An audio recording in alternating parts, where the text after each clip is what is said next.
नमस्कार दोस्तों, स्वागत है आप सभी का एक और नए वीडियो में। तो दोस्तों, 3 तरीके किसी का भी मन पढ़ना सीखो। किसी के भी मन की बातें जानने के लिए 3 तरीके होते हैं, लेकिन इन तीनों तरीकों को समझना अति आवश्यक है। यदि आप इन 3 तरीकों को समझ लेते हैं, तो आप किसी के भी मन की बातें बड़ी ही आसानी से जान सकते हैं। बहुत समय पहले की बात है, एक छोटा सा गांव था। उस गांव में 2 भाई रहा करते थे। बड़ा भाई अंधा था और इसलिए वह हमेशा घर पर ही बैठा रहता था और छोटा भाई खेती किया करता था। लेकिन खेतों में अत्यधिक जानवर आने से पूरी फसलें नष्ट हो जाती थी, जिनके कारण छोटा भाई बहुत ही ज्यादा परेशान हो चुका था। एक दिन उसे एक तरकीब सूझी। उसने सोचा, खेतों में से इन जानवरों को भगाने के लिए क्यों ना मैं अपने अंधे भाई की मदद ले लो। वैसे भी बड़े भाई अंधे हैं, खेतों में बैठे रहेंगे और जानवरों की आहट आने पर वह उन्हें जोर से चिल्लाकर भगा भी सकते हैं, जिससे हमारी फसलें नष्ट होने से बच जाएंगे। यह सब सोच विचार करने के बाद उसने अपने खेत में एक झोपड़ी तैयार कर ली और अपने अंधे भाई को खेत में बैठा दिया और उनसे कहा, भाइया, यदि कोई जानवर आहट आपको सुनाई दे तो आप जोर जोर से चिल्लाना। यह सुनकर वह जानवर यहाँ से भाग जाएंगे और हमारी फसलें नष्ट होने से बच जाएंगी। बड़ा भाई खुशी खुशी अपने छोटे भाई लेता है और वह उस दिन से खेत में ही रहना शुरू कर देता है। जब भी किसी जानवर की आहट उसे सुनाई देती तो वह जोर जोर से चिल्लाने लगता है, जिससे वह जानवर वहां से भाग जाता था। ऐसा करते करते कई दिन बीत चुके थे। तभी एक दिन उसके खेत में एक हिरन भागता हुआ आया और वह खेत की बाड़ को तोड़कर वहां से भाग गया। लेकिन उसे हिरन का पीछा करते हुए एक राजा भी उस खेत में आ पहुंचा। तभी राजा की नजर उस अंधे भाई पर पड़ती है। राजा उस व्यक्ति से कहता है, देखो, मैं यहाँ पर एक जानवर का पीछा करते हुए आया हूँ, क्या तुमने उस जानवर को यहाँ पर देखा है? पर वह व्यक्ति कहता है, हे राजन, मैं तो अंधा हूँ, मैं भला किसी जानवर को कैसे देख सकता हूँ? लेकिन मैं आपको इतना जरूर बता सकता हूँ कि जो जानवर मेरे खेतों से भाग कर गया है वह आपके लायक नहीं है। आप उसके पीछे अपना समय बर्बाद नहीं करें। राजा संदेह व्यक्त की बात सुनकर बड़ा ही अचरज में पड़ जाता है। वह सोचने लग जाता है कि यह तो अंधा है, फिर इसे कैसे पता चल गया कि जिस हिरन की तलाश कर रहा हूँ वह मेरे लायक नहीं है। तभी राजा उस अंधे व्यक्ति से कहता है, कहीं तुम मुझसे झूठ तो नहीं बोल रहे हो कि तुम अंधे हो और तुम्हें कैसे पता कि जो जानवर यहाँ से भागा है वह मेरे लायक ही नहीं है? इस पर वह अंधा व्यक्ति कहता है कि यह राजन, जिसे आप एक हिरन समझ रहे हैं, असल में वह एक हिरन नहीं है, बल्कि एक मादा हिरन है और वह गर्भवती भी है।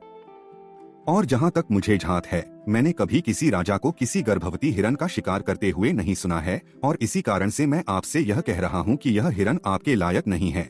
आप उसके पीछे अपना समय व्यर्थ न करें।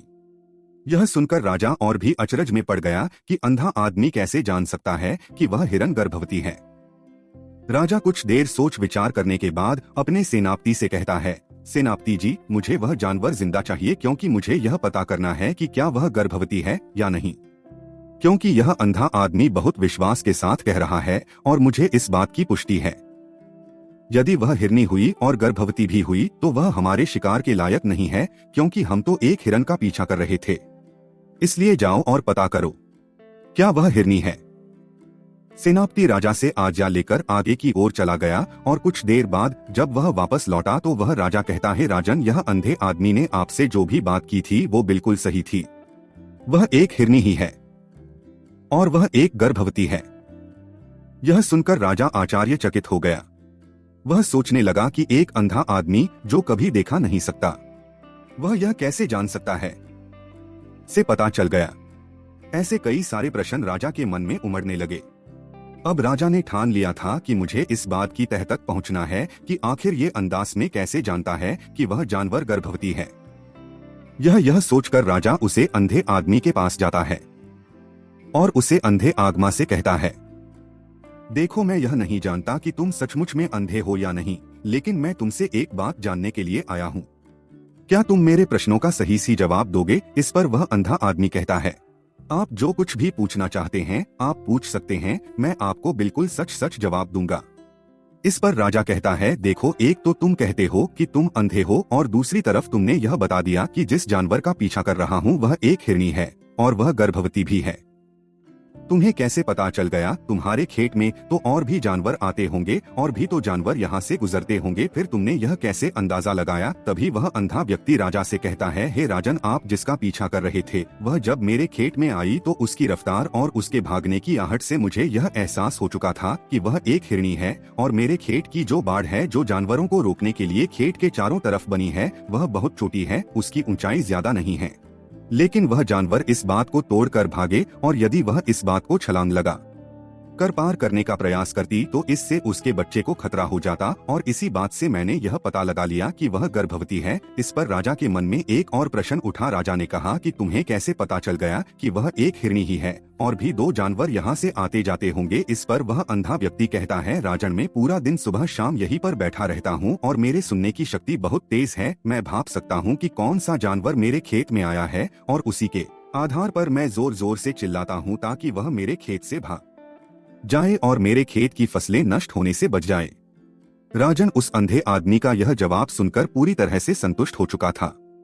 वह मन ही मन सोच रहा था कि आदमी भले ही अंधा है लेकिन यह तो बड़ा ज्ञानी मालूम पड़ता है, इस आदमी से कुछ न कुछ तो काम निकलवाना ही चाहिए।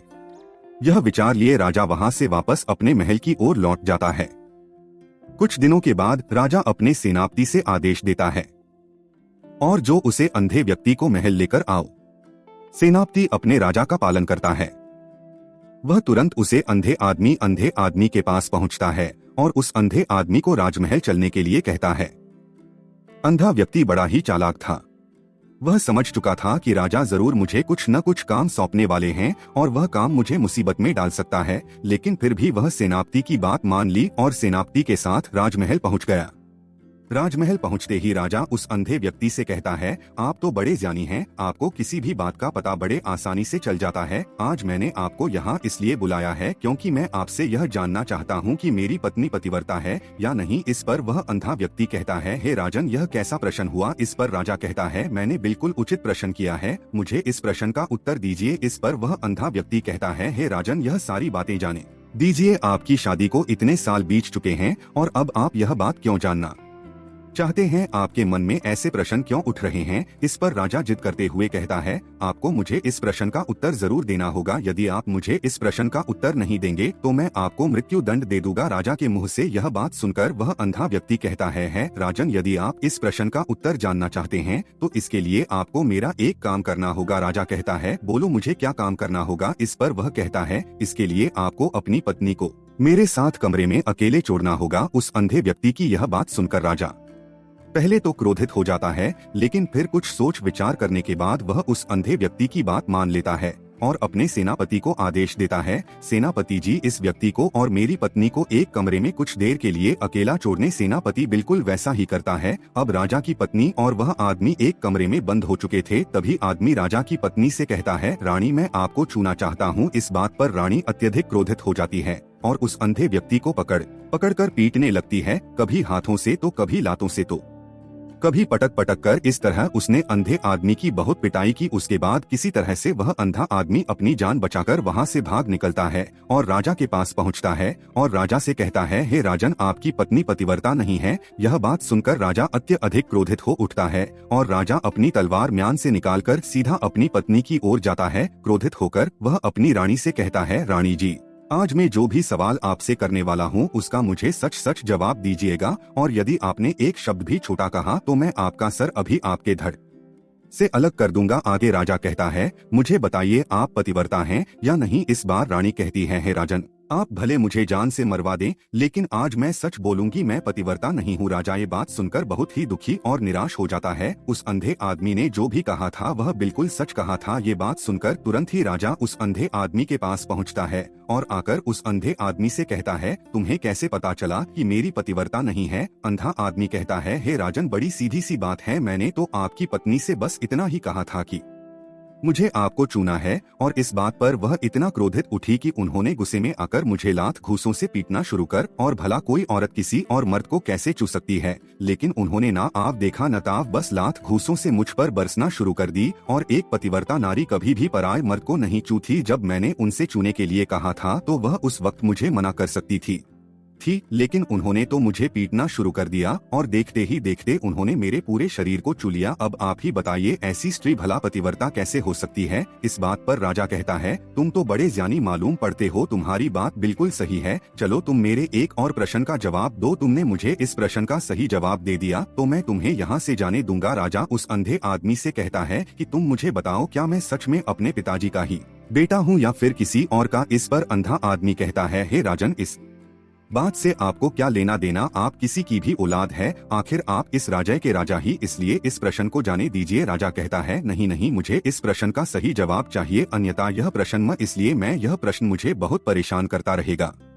इसका सही जवाब आपसे जानना चाहता हूँ, यदि तुम इसका सही जवाब दे देते हो तो तुम यहाँ से जा सकते हो। इस पर वह आदमी कहता है, इसके लिए तो मुझे आपकी माँ के पास भी जाने की आवश्यकता नहीं है, मैं आपको अभी भी यह बता सकता हूँ कि आप किसकी औलाद हैं, लेकिन उससे पहले मैं चाहता हूँ कि आप मुझे से वादा करें कि आप मुझे पर क्रोध नहीं करेंगे। राजा ने कहा, मैं तुमसे वादा करता हूँ, मैं तुम पर क्रोध नहीं करूँगा। उसके बाद वह अंधा आदमी राजा से कहता है, राजन, आप तो अपने ही पिता के पुत्र, लेकिन आप पर एक कंजूस सेठ की छाया पड़ी हुई है। यह सुनकर राजा बहुत ही क्रोधित हो उठा और वह तुरंत तलवार निकालकर अपनी माँ के पास पहुँच जाता है। वहाँ पर पहुँचने के बाद अपनी माँ से कहता है, माँ मुझे सच बताइए, क्या मैं अपने ही पिता का पुत्र हूँ या नहीं। यदि आपने मुझे सही नहीं बताया तो मैं यहीं पर प्राण त्याग दूंगा, मुझे बताओ क्या सच है। इस पर उस राजा की माँ कहती है, बेटा तू है तो अपने ही पिता का पुत्र, लेकिन तुम्हारे ऊपर एक कंजूस सेठ की छाया पड़ी हुई है।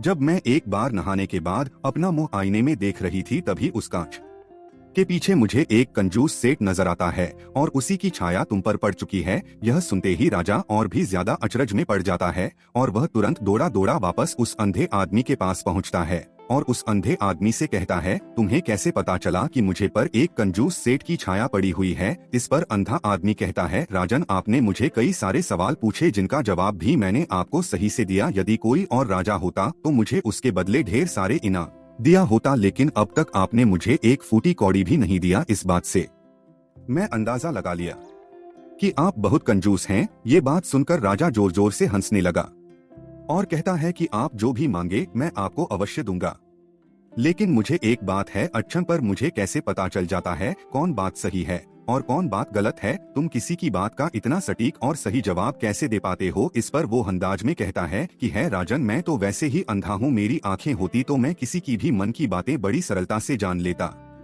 मन की भी एक भाषा होती है और ये भाषा मनुष्य के शरीर के व्यवहार के रूप में देखी जा सकती है। उसकी आंखों से, उसके होठों से, उसकी दान करने के तरीकों से, उसकी क्रियाओं से यह पता किया जा सकता है कि उसके मन में क्या चल रहा है।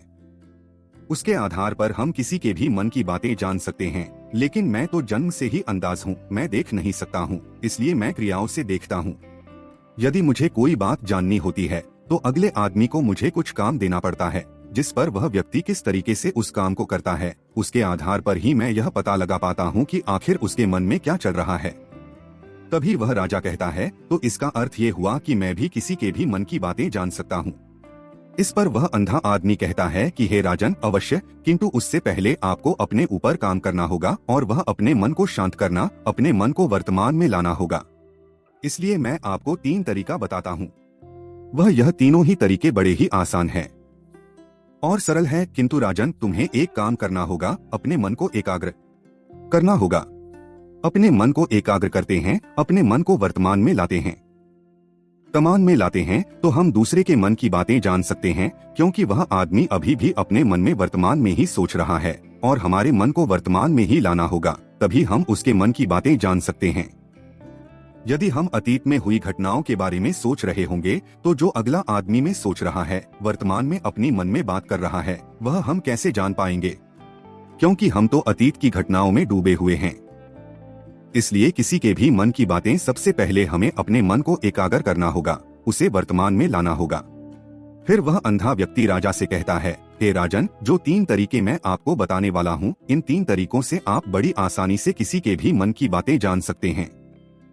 यह राजा जो सबसे पहला तरीका है वो आंखों पर ध्यान देना।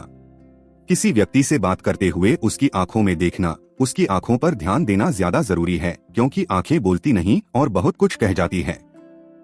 यदि हम किसी व्यक्ति की आंखों को, इशारों को समझना सीख जाएं, तो हम यह जान पाएंगे कि व्यक्ति के दिमाग में क्या चल रहा है, वह क्या सोच रहा है और अभी वह क्या करने वाला है। मेरे पास आंखें नहीं है, लेकिन मैंने अपने गुरु से यह विद्या सीखी है, क्योंकि बहुत साल पहले मेरे पास आंखें थी और मैं उस वक्त लोगों के मन की बातें केवल आंखों में ही देखकर जान लेता था। इसलिए यदि आप भी दूसरों की बातें जानना चाहते हैं तो आपको भी उनकी आंखों पर गौर करना होगा। जैसे कि वह कब और कहां किधर देख रहे हैं, वह आंखों को इधर उधर घुमा रहे हैं या फिर उसकी आंखें खुश नजर आ रही हैं, और फिर आंखों में कहीं निराशा तो नहीं है जैसा कि एक चोर होता है। उसकी आंखों में जब हम देखते हैं तो हमें यह पता चलता है कि अगला आदमी ने कोई गलती की है। ठीक उसी प्रकार जब हम किसी चालाक व्यक्ति की आंखों में देखते हैं तो आपको पता चलेगा कि उसकी आंखों में चालाकी होती है। यह एक सीधा और एक आसान तरीका होता है। यदि आपको यह पता लगाना है कि सामने वाला व्यक्ति आपसे झूठ कह रहा है या फिर सच कह रहा है, तो आपको उसकी आंखों में ध्यान देना अति आवश्यक होता है। यदि आपसे बात करते वह व्यक्ति अपनी आंखें इधर उधर घुमा रहा है या ऊपर नीचे इधर उधर दाएं बाएं रहा है, तो इसका अर्थ यह हुआ कि वह इस बात से निकलने का कोई रास्ता ढूंढ रहा है, वह कोई झूठ बना रहा है। यदि सामने वाला व्यक्ति आपसे झूठ कहने का प्रयास कर रहा है तो वह आपसे नजर नहीं मिला पाएगा। ठीक उसी प्रकार दूसरे तरीके में हम चेहरे को पढ़ना सीखते हैं, क्योंकि चेहरे के हाव भाव होते हैं जिससे हम मन की बातें बड़ी आसानी से समझ सकते हैं, और इन्हें भी समझना बहुत जरूरी है। कभी कभी कोई व्यक्ति अपने चेहरे से, अपने हाव भाव से बहुत कुछ अलग अलग व्यवहार करता है। यदि आप किसी व्यक्ति के चेहरे में गौर करेंगे तो आप आसानी से समझ पाएंगे कि व्यक्ति निराश है या बहुत उदास है, या फिर वह बहुत खुश है, या फिर उसे कोई बड़ा दुख है तो अपने अंदर क्या महसूस कर रहा है। यह सारी बातें हम उसके चेहरे के हाव भाव से पता कर सकती हैं। फिर चाहे इंसान जुबान से कुछ बोले या फिर न बोले, लेकिन आप उसके चेहरे से सब कुछ पता कर सकते हैं। आगे अंधा व्यक्ति राजा से तीसरा तरीका बताते हुए कहता है कि हाथों के शरीर का व्यवहार, मन की बात समझने के लिए हमें हाथ के इशारे और शरीर के व्यवहार को समझना बहुत ही आवश्यक है। कोई व्यक्ति जब भी बात करता है, जो आपने देखा होगा कि वो अपने हाथों को हिलाता है, अपने हाथों से इशारा करता रहता है। वो बातों के साथ साथ अपने शरीर का जो व्यवहार है उसका भी पूरा उपयोग करता है, जिससे हमें ये पता चल पाता है कि वो व्यक्ति हमारी बातों पर कितना ध्यान दे रहा है और उसके मन में क्या चल रहा है। शरीर के व्यवहार को देखने के लिए उसके हाथ हिलाने के चेहरे पर बार बार हाथ लगाने और हाथों को एक दूसरे पर मसलना ऐसी बहुत सी क्रियाएं करता है, उस पर हमें ध्यान देना अति आवश्यक है। मन की बात को समझने के लिए हमें शरीर के विज्ञान को भी समझना पड़ता है। यदि हम इन तीन तरीकों को अच्छी तरह से समझ लेते हैं तो हम बहुत जल्दी किसी भी व्यक्ति के मन की बातें बड़ी सरलता और सहजता से जान सकते हैं। इसलिए यदि आपको किसी के मन की बातें जाननी हैं, तो आपको उसकी आंखों पर, उसके चेहरे पर, उसके शरीर के हाव भाव को और उसके हाथों को ध्यान पूर्वक देखना होगा और समझना भी होगा, जिससे आप यह समझ पाएंगे कि आखिरकार उसके मन में क्या चल रहा है और क्या सोच रहा है। लेकिन उसके पहले आप अपने मन को एकाग्र करना होगा, शांत करना होगा और अपने मन को वर्तमान में लाना होगा। तभी आप उसे व्यक्ति की सभी क्रियाओं पर ध्यान दे सकते हैं, क्रियाओं पर ध्यान दे पाएंगे और उन्हें समझ पाएंगे। आप यदि अतीत की घटनाओं में व्यस्त हैं, भविष्य की योजना में व्यस्त हैं, तो आप उस व्यक्ति के हाव भाव पर कहीं ध्यान ही नहीं दे पाएंगे और नहीं आप कभी भी समझ पाएंगे कि आखिरकार उस व्यक्ति के मन में क्या चल रहा है, वह क्या सोच रहा है। या काम कोई भी कर सकता है, या एक प्रकार की विद्या है जो मुझे मेरे गुरु ने सिखाई है। राजन, अगर आपको यह जानना है तो मेरे साथ आपको कुछ दिन रहकर इसका अभ्यास करना होगा। राजा तुरंत राजी हो जाता है और वह उस अंधे व्यक्ति को अपने राज्य का राजगुरु नियुक्त कर देता है और खुद अंधे व्यक्ति का शिष्य बन जाता है। तो दोस्तों, ये कहानी आपको कैसी लगी? उम्मीद है इस वीडियो से आपको बहुत कुछ पता चला होगा। और अगर आप नए हैं तो हमसे जुड़ने के लिए इस चैनल को सब्सक्राइब करना मत भूलिएगा। मिलते हैं अगली वीडियो में कुछ नए विचारों के साथ। तब तक के लिए आपका बहुत बहुत धन्यवाद।